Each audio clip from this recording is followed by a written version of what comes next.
Hi hello ಎಲ್ಲರಿಗೂ good morning. Amitha's kitchen ಅಡುಗೆ ಮನೆ ಬಿಟ್ಟು ತವರು ಮನೆಗೆ ಬಂದಿದ್ದೇನೆ. ನಾವಿಲ್ಲಿ ಅಣ್ಣ ಒಂದು ಹೊಸ ಕೃಷಿಯ ಬಗ್ಗೆ ಆಸಕ್ತಿ ತೋರಿಸಿದ್ದಾರೆ. ಹಾಗಾದರೆ ನಾವು ಅದನ್ನು ನೋಡಿಕೊಂಡು ಬರೋಣ. ಈಗಲೇ ನಿಮಗೆ ಟೈಟಲ್ ನೋಡಿ ಅಂತ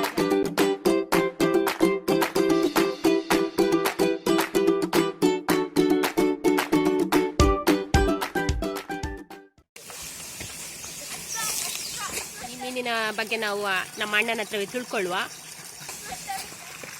ನೋಡಿ ಸ್ನೇಹಿತರೆ, ಈಗ ಕೊಳದ ಹತ್ರ ಬಂದಿದ್ದೇವೆ ನಾವು. ಮೀನಿಗೆ ಫುಡ್ ಹಾಕ್ತಾ ಇದ್ದಾರೆ ಅಣ್ಣ. ಮೀನಿಗೆ ಒಂದೊಂದೇ ಮೇಲೆ ಬರ್ತಾ ಉಂಟು. ಇವತ್ತು ಯಾಕೋ ಬರ್ತಾ ಇಲ್ಲ. ಇಲ್ಲಾದ್ರೆ ಜಾಸ್ತಿ ಮಾತಾಡಿದ್ರೆ ಬರುವುದಿಲ್ಲ.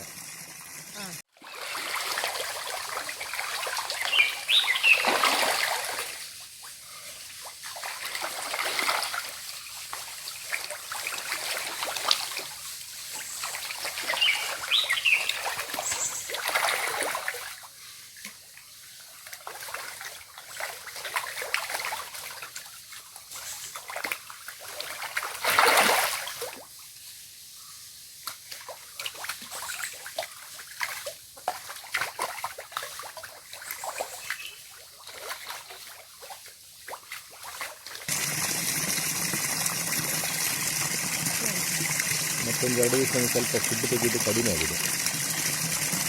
ಸ್ನೇಹಿತರೆ, ಈ ಮೀನಿನ ಬಗ್ಗೆ ಹೆಚ್ಚಿನ ಮಾಹಿತಿಗಾಗಿ ನಾವು ಅಣ್ಣನನ್ನೇ ಕೇಳುವ. ಅಂದರೆ ಯಾವ ಮೀನು ಮತ್ತು ಇದರ ಪೋಷಣೆ ಹೇಗೆ ಮಾಡೋದು ಅಂತ ಅಣ್ಣನ ಇವರೇ ನಮ್ಮ ಅಣ್ಣ ಅರುಣ್ ಅಂತ. ನಮಸ್ತೆ, ನಾನು ಅರುಣ್ ರಂಗತ್ಮಲೆ. ನಮ್ಮದು ಕೇರಳ, ನಿಜವಾಗಿ ಕಾಸರಗೋಡು ತಾಲೂಕು. ನಮ್ಮ ಕಾಸರಗೋಡು ಡಿಸ್ಟಿಕ್, ವೆಳ್ಳರಿಕುಂಡು ತಾಲೂಕು ಅಂತೇಳಿ. ನಮ್ಮದು ಕೇರಳ ರಾಜ್ಯ ಸರ್ಕಾರದ ಒಂದು ಪದ್ಧತಿ, ಭಕ್ಷ್ಯ ಸುರಕ್ಷಾ ಪದ್ಧತಿ ಅಂತೇಳಿ. ಇದಕ್ಕೆ ನಮಗೆ 50% ಸಬ್ಸಿಡಿ ಉಂಟು. ಸರ್ಕಾರದ ಲೆಕ್ಕಾಚಾರ ಪ್ರಕಾರ 1,25,000 ರೂಪಾಯಿ ಇದರ ಬಜೆಟ್. ಆದರೂ ಸ್ವಲ್ಪ ಜಾಸ್ತಿ ಆಗ್ತದೆ. ಪ್ರಥಮ ಸುರುವಿನ ವರ್ಷದಲ್ಲಿ ನಮಗೆ 40% ಸಬ್ಸಿಡಿ ಕೊಡ್ತಾರೆ. 2ನೇ ವರ್ಷದಲ್ಲಿ 10% ಸಬ್ಸಿಡಿ. ಅವರ ಕ್ರಮ ಪ್ರಕಾರವೇ ನಾವು ಇದನ್ನು ಕೆರೆ ಮಾಡಬೇಕು. ಈ ಕೆರೆಯ ಉದ್ದ ಅಳತೆಯಲ್ಲಿ ಸುಮಾರು ಒಂದು 11.5 ಮೀಟ್ರ್ ಉದ್ದ, 7 ಮೀಟ್ರ್ ಅಗಲ ಉಂಟು. 2.25 ಮೀಟ್ರ್ ಎತ್ತರ ಉಂಟು. ಇದರಲ್ಲಿ ಅವರ ಲೆಕ್ಕಾಚಾರದಲ್ಲಿ 1 ಲಕ್ಷ ಲೀಟ್ರ್ ನೀರಲ್ಲಿ 1,000 ಮೀನು ಹಾಕುವುದು ಅಂತ ಸರ್ಕಾರದ ಅಥವಾ ಇದರ ವಿದಗ್ಧರ ಒಂದು ಅಭಿಪ್ರಾಯ. ನಾನು ಇದರಲ್ಲಿ 1,200 ಮೀನು ಉಂಟು ನನ್ನದರಲ್ಲಿ. ಇದು ಅವರ ಲೆಕ್ಕಾಚಾರದಲ್ಲಿ 2 ಮೀಟ್ರು ಸಾಕು. ನಾನದು 2.25 ಮೀಟ್ರ್ ಹೊಂಡ ಉಂಟು. 2.25 ಮೀಟ್ರದೊಳಗೆ ಸುಮಾರು ಒಂದು 2 ಲಕ್ಷದ ಲೀಟ್ರಿಂದ ನೀರು ಜಾಸ್ತಿ ಹಿಡಿತದೆ. ನಾನಿದರಲ್ಲಿ 1,300 ಮೀನು ಹಾಕಿದ್ದೇನೆ. ಈ ಮೀನಿನ ಹೆಸರು ಅಸ್ಸಾಮಾಲ ಅಂತ. ಇದರ ಕೃಷಿಯ ಅವಧಿ ಅಂದರೆ ಸುಮಾರು 8 ತಿಂಗಳೊಳಗೆ ಇದನ್ನು ನಾವು ಕೊಯ್ಲಿಗೆ ಬರ್ತದೆ. 8 ತಿಂಗಳಲ್ಲಿ ಮೀನು ಸುಮಾರು ಒಂದು 700 ಗ್ರಾಮ್ಸ್ ಅಂದಾಜು ಬರಬೇಕು. 700 ಗ್ರಾಮ್ಸ್ ಅಂದಾಜಿಯಲ್ಲಿ ನಾವು ಇದನ್ನು ಕೊಯ್ಲಿಗೆ ಮಾಡ್ಬೋದು. ಈಗ ಈ ಮೀನಿನ ಪ್ರಾಯ ಸುಮಾರು ಒಂದು 4 ತಿಂಗಳಾಯಿತು. 4 ತಿಂಗಳಲ್ಲಿ ಈಗ ಒಂದು 250 ಗ್ರಾಮ್ಸ್ ಅಷ್ಟು ಬಂದಿದೆ. ಈಗ ಮೀನು ನಿಮಗೆ ಕಾಣ್ತಿರೋದು, ಮೀನಿನ ಹೊರ ಮೇಲೆ ಬರ್ತಾ ಇಲ್ಲ. ಜನಗಳು ಜಾಸ್ತಿ ಸೇರಿದರೆ ಅಥವಾ ಬೊಬ್ಬೆ ಹಾಕಿದರೆ, ಮಾತಾಡಿದರೆ ಮೀನುಗಳು ಮೇಲೆ ಬರೋದು ಕಡಿಮೆ. ಒಂದು ಸ್ವಲ್ಪ ನಾಚಿಕೆ ಸ್ವಭಾವದ ಮೀನು ಅಂತ ಹೇಳ್ಬೋದು.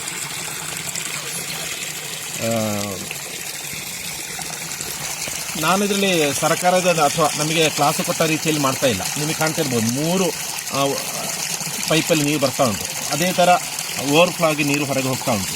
ಸರ್ಕಾರದ ಪ್ರಕಾರ ಇದಕ್ಕೆ ಏರೇಟರ್ ಮತ್ತು ಫಿಲ್ಟ್ರೇಷನ್ 2 ಕೂಡ ಹಾಕಬೇಕು. 2 ಮೋಟ್ರಲ್ಲಿ ವರ್ಕ್ ಮಾಡುವಂಥ ಒಂದು ಪದ್ಧತಿ. ನಾನು ಮೋಟ್ರ್ ಹಾಕ್ತಾ ಇಲ್ಲ.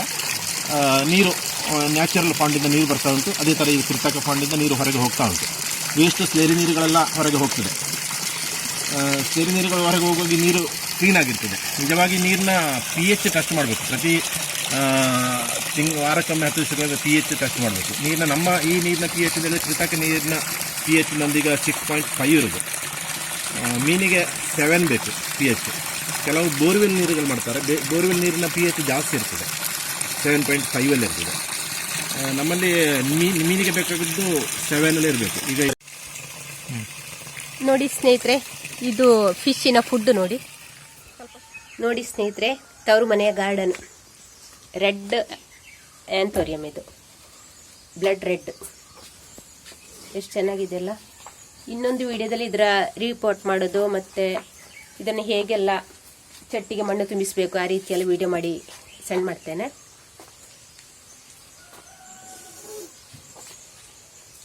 ಎಷ್ಟು ಚೆನ್ನಾಗಿ ಬಂದಿದೆ ನೋಡಿ. ಇದು ತುಂಬ ಹಳೆಯ ಗಿಡ. ಇದೆಲ್ಲ ಅದರ ಮಕ್ಕಳು. ಎಷ್ಟು 13 ಚಟ್ಟಿ ಮಾಡಿದ್ದಾರೆ. ಇದು ನೋಡಿ ವೈಟ್ ಆಂಥೋರಿಯಂ.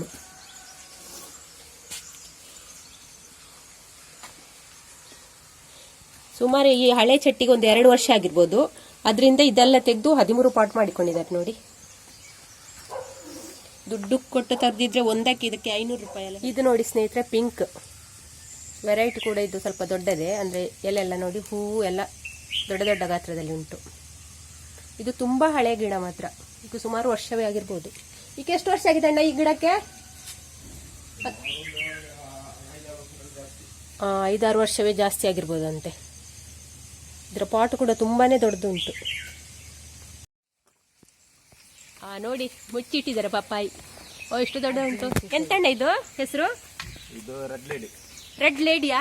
ಓ, ರೆಡ್ ಲೇಡಿ ಅಂತೆ. ಎಷ್ಟೆಷ್ಟು ದಪ್ಪ ಉಂಟು ನೋಡಿ.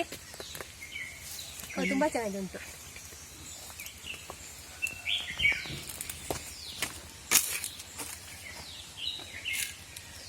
ಒಳಗೆಲ್ಲ ರೆಡ್ ರೆಡ್ ಇರ್ತದಾ? ತೈವಾನ್ ಟೈಪ್ ಅಲ್ಲ? ಒಂದು ರೌಂಡ್ ತಿರುಗಿ. ಕೃಷಿ ಭವನದಿಂದ ಕೊಟ್ಟ ಗಿಡ. ಕೃಷಿ ಭವನ.